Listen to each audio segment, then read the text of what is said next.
Ken, thanks so much for those wonderful comments. I'm delighted to join you, and I look forward to sharing some emerging thoughts in the field and to sort of nudging you all forward on a mission I think is really important. If we can put up the first slide, please.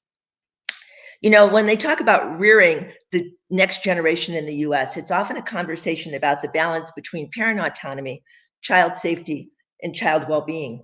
And two themes come out of this. One is very important that parents raise children. There's no doubt that those adults that are most proximate to a child, particularly young children, need to be in the leadership role in making decisions about the well-being of their children. But the second message from this is that we all have a collective responsibility to create a context and normative standards in which parents have the support they need to do this important job. For too long, I think public policy has favored focusing simply on parents at the expense of the latter, which is building this sense of collective purpose. This presentation is about correcting this imbalance. The next slide, please. Today, I want to talk about why now. Why is the time to change? We're at a crossroads. I truly believe that.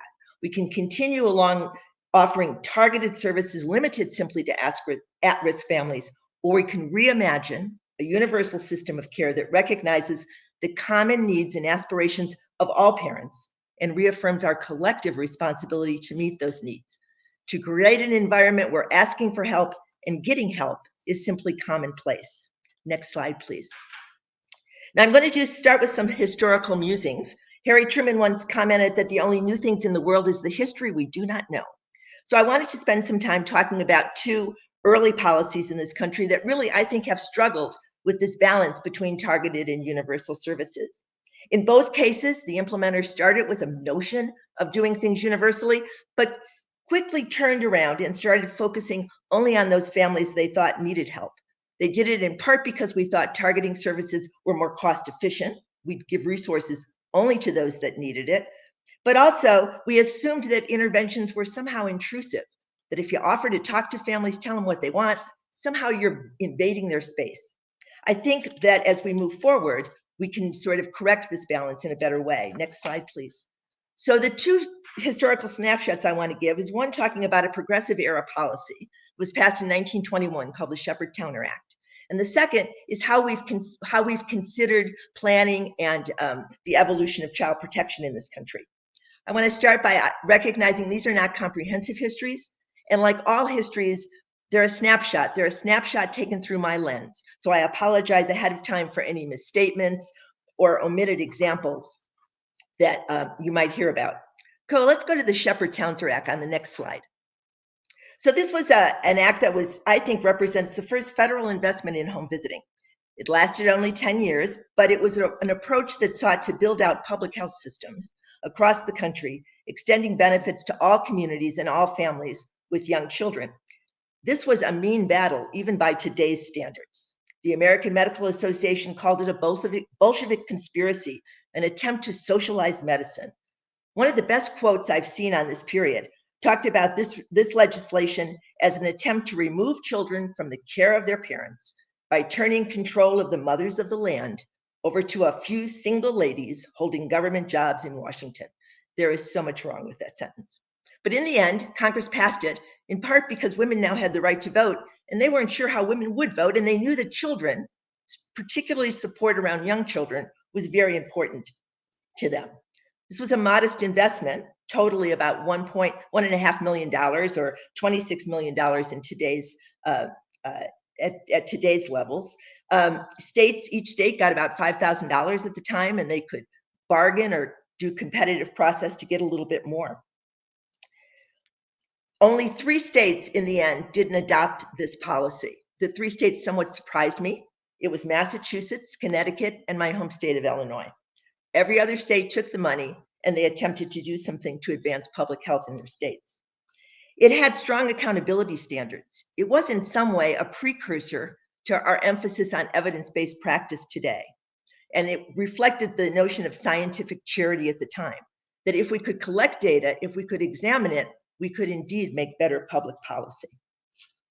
There was a lot in this legislation that I don't approve of, a lot of statements that were given to families that we'd be somewhat shocked at today.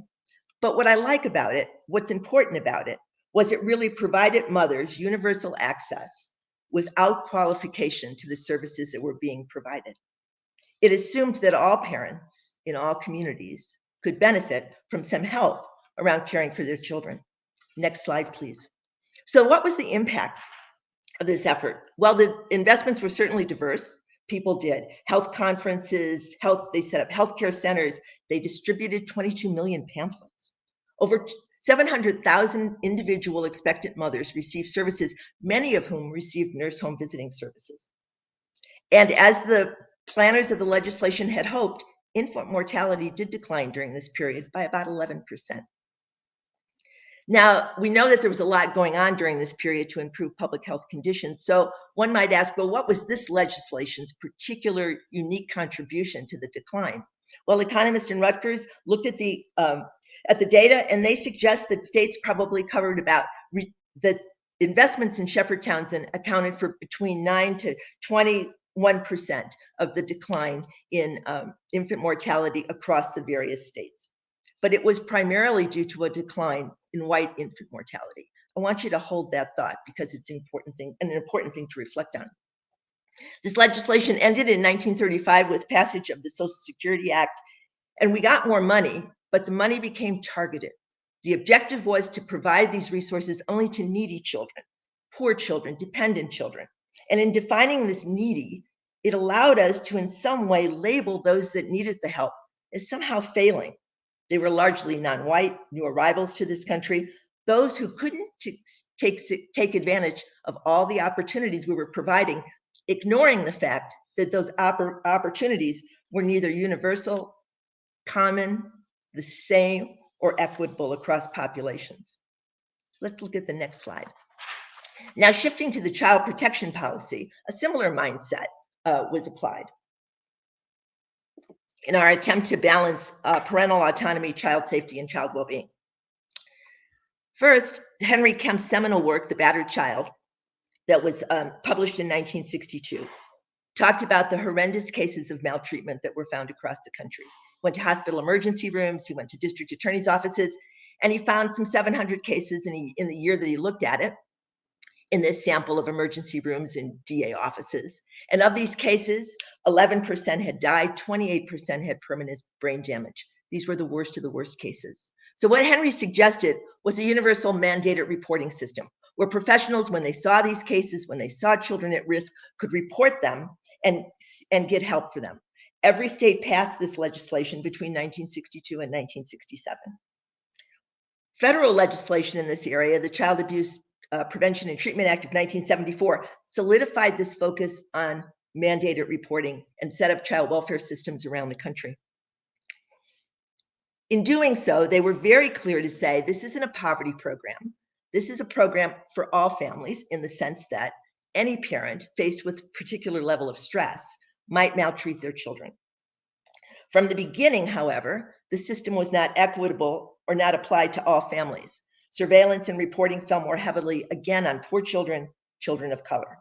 The conditions parents faced often reflected not their different aspirations of what they could offer their children, but differences in the resources they had available to do that. And the bulk of federal investment in this wasn't to help families not fail. It was to deal with cases after families had failed. And almost all the money went to foster care and adoption services. The current wave of this new child protection policy, the Family First Act, does seek to change this, not just in its rhetoric, but it's an ability to kind of shift the funding that goes to foster care and adoption and put it in front-end services. Some have called this primary prevention. I'm not sure as a preventionist that I would call it primary prevention, but it is certainly a concerted effort to move funds upstream. Next slide, please. Developing alongside this child protection policy was a prevention system in this country. And in many ways, it was also sparked by Henry Kemp. In 1977, he wrote an article where he promoted a universal home visiting program.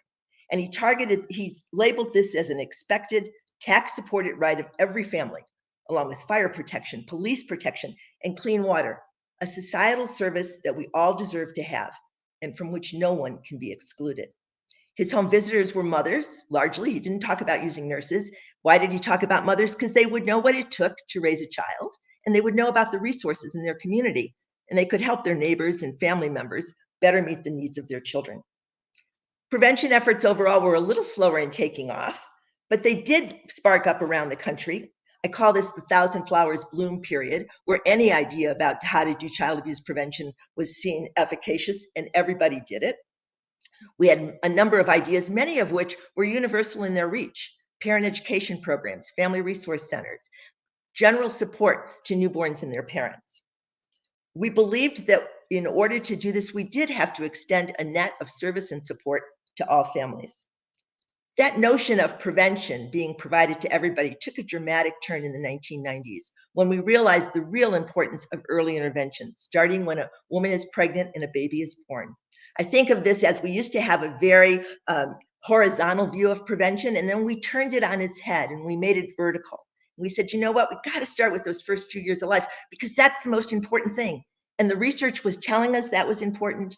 Providers were telling us that's where they really wanted to put their energies. And policymakers love the idea. Who can be against helping babies get off to a good start? It seemed a winner on all fronts. The early efforts of many of the models that exist in this country, Nurse-Family Partnership, Parents as Teachers, Healthy Families America, among others, led to the development of federal legislation in this area, and the Maternal Infant Early Childhood Home Visiting Program, otherwise known as MCVE, was established and represented the real first major investment of the federal government in our efforts to prevent child abuse and to invest in early intervention. This was a good news, bad news story for me. The good news is we got a lot more money. States are sprouting systems, and there's no doubt that it has expanded services for newborns and their parents. But here's the bad news. The bad news, it became targeted again. Not only were we going to wait to offer mandated services to families until they failed, we were now saying, if we're even going to offer voluntary services, it should be targeted to those families that have demonstrated some level of risk to harm their children. The next slide, please. So what's the collective message of this mandated services and this voluntary service that's been developing?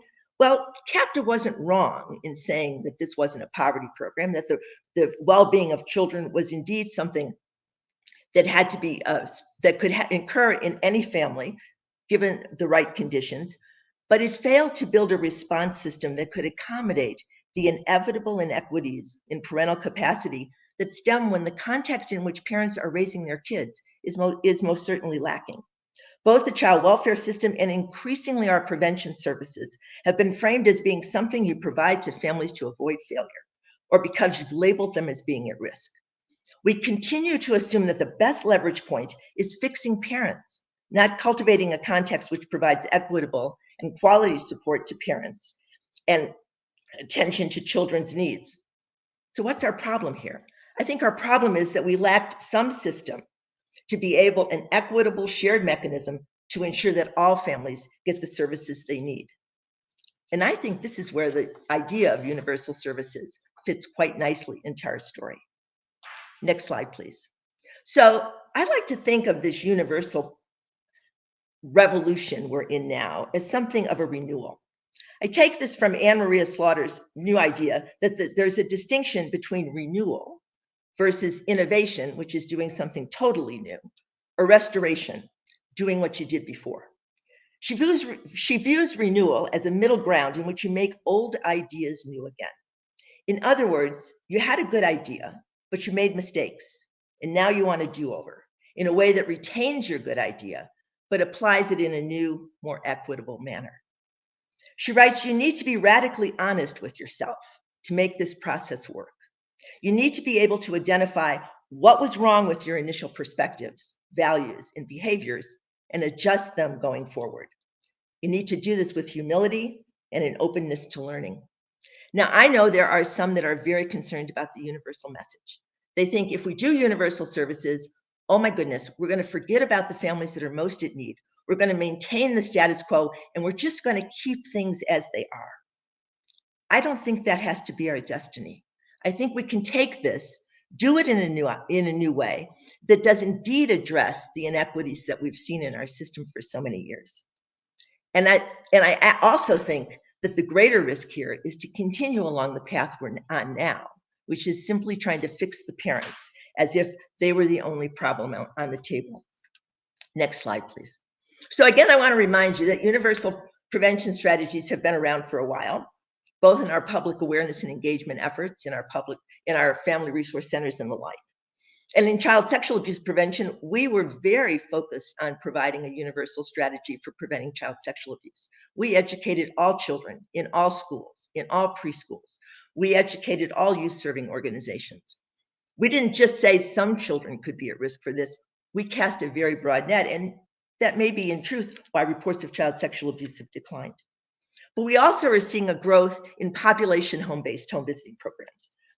Not just the targeted programs now, but there's an array of programs that are developing that are taking a more universal slant on what needs to be done. And I think the COVID pandemic has really promoted and pushed us in this way. If there's a silver lining in the COVID pandemic, there's not many, but I think one of them is we truly began to recognize the universal stress that parents face when you take away their supports and you take away the things they're used to. And we've also learned the longstanding inequities in this system make it so difficult for parents, particularly parents of color in the BIPOC populations, to be able to meet the needs of their children. And this has led to this new breed of prevention strategies that I think are showing some promising results. Next slide, please. I don't want to talk about specific findings, but Ken and I, along with Ron Haskins, explored the power of universality in helping parents and building systems of care, and a special issue of the future of children in 2019.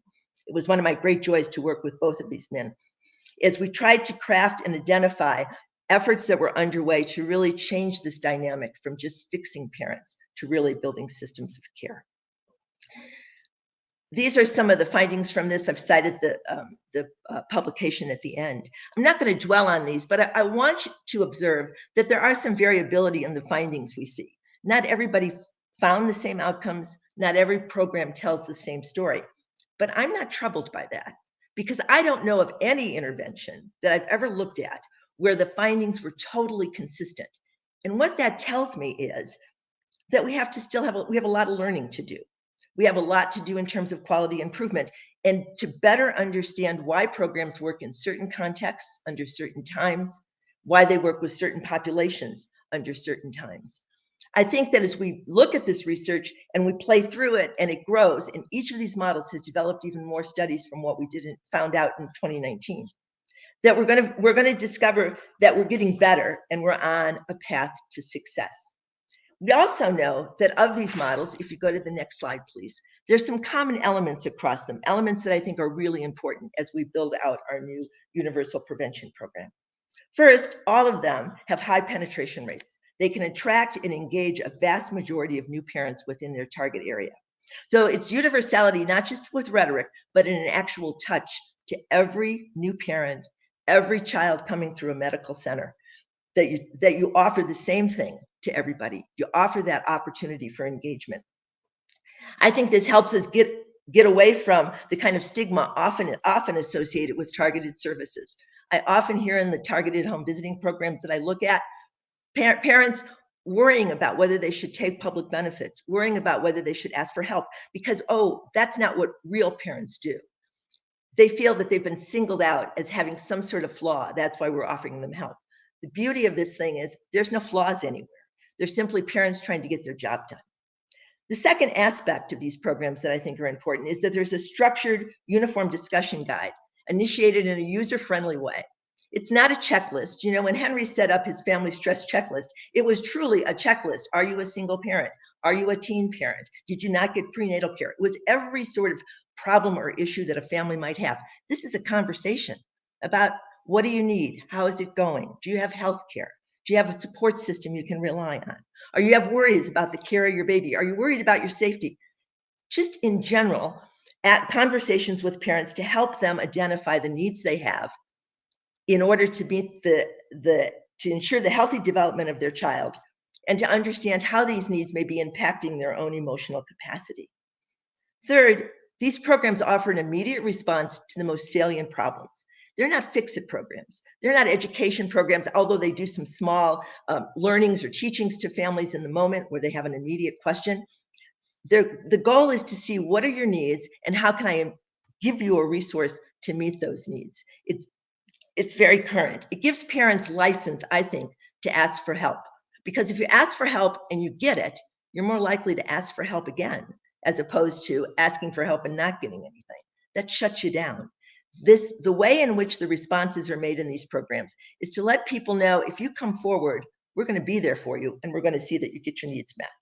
And finally, on these last 2 points, it's really about connecting families to other resources, connecting them to the resources they need specifically for their needs, but also taking a step back and looking at the array of services that are available in a community and saying, how could you guys work together? How could you reinforce each other's good mission and what you need to do? The universal services, in my way, in my notion, is really sort of the infrastructure, the glue that can hold community systems together. So much of the talk about collective efficacy, if you will, collective impact, talks about having a backbone organization. I think it's more than a backbone organization. It's a backbone service. It's something that communities can count on to be their touchstone for all the other resources that they know that families need. Next slide, please. So what's the road ahead? How do we get from where we are to where we need to be? Next slide, please. I think we got some problems. Next slide. Yeah, thanks. We have some problems, and there are things that can stop our progress. First, we live in silos. We think of agency goals, initiative goals. We rarely think in terms of system goals, the things we collectively want to achieve. Second, we really do want to fix parents. You know, at the end of the day, it seems easier to us. When we started Healthy Families America, we actually had a small universal component attached to that. And as we replicated it, everybody just wanted to do the targeted stuff, because in some ways that seemed easier. To change context just seemed like too heavy a lift. I do think policies like the child tax credit was a great idea and could change the context in which parents are raising their kids, but that's maybe a presentation for another day. Structurally, we also really want to go to scale, but we want to find that one thing works and we want to do it over and over and over again.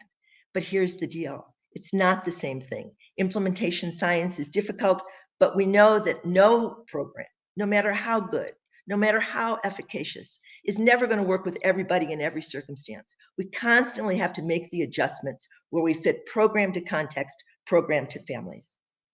In addition to these structural issues, we've got some attitudinal barriers we need to deal with, particularly in the current political context, where I wonder if we could even have passed seatbelt laws in the way people feel so strongly that any view, any offer of collective expression of concern, any sense of, here, you could do this and it will help your health, is so rejected by some people.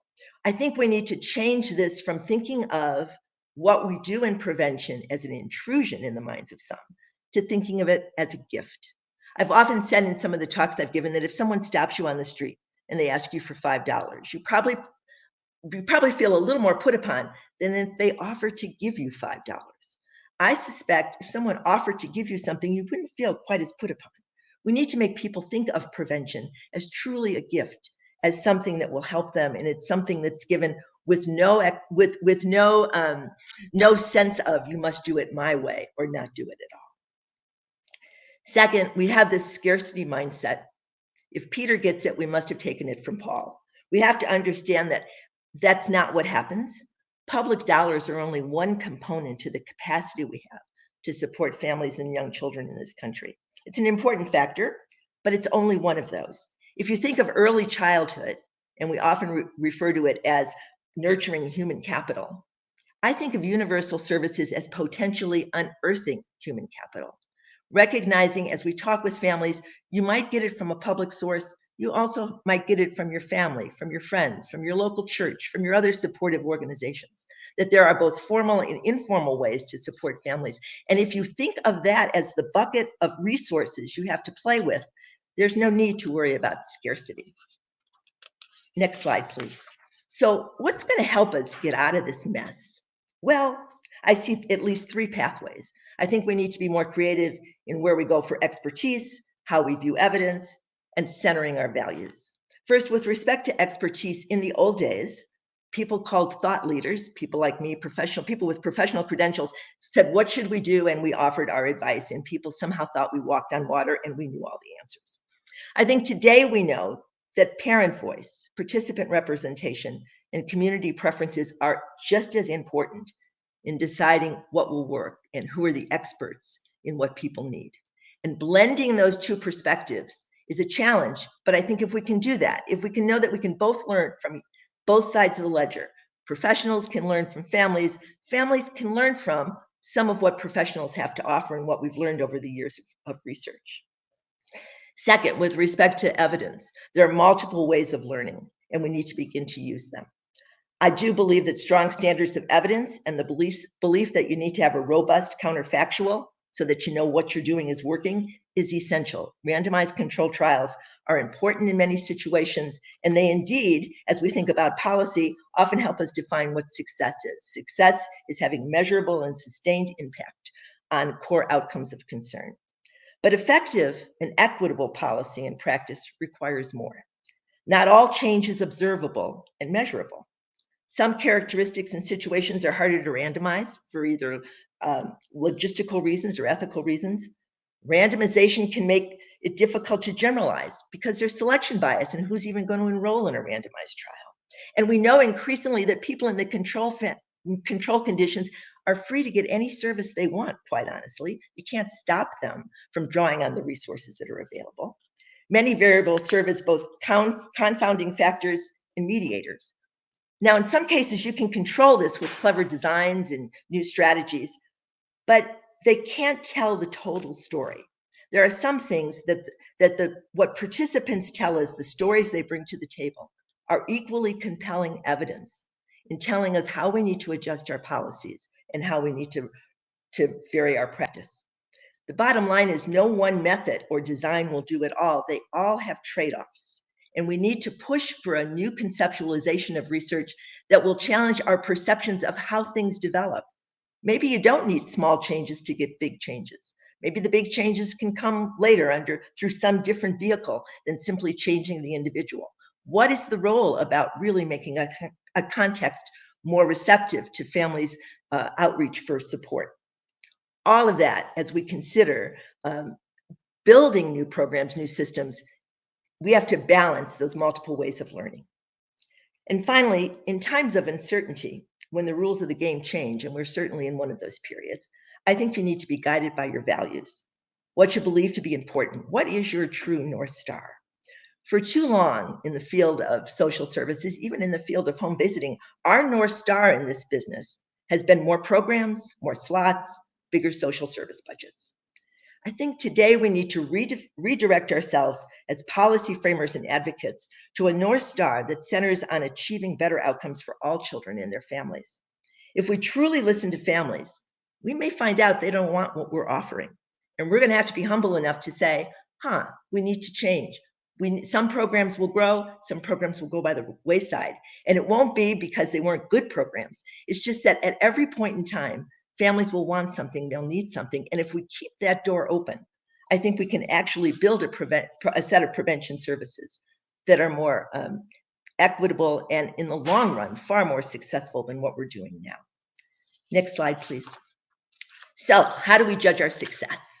Well, I would love to show the next slide to you with a set of matrices that you all could follow and do. But I've given it a lot of thought and I'm not there yet. I don't have the matrices. What I have is, if we go to the next slide, are a set of questions. What are the questions I think we need to ponder?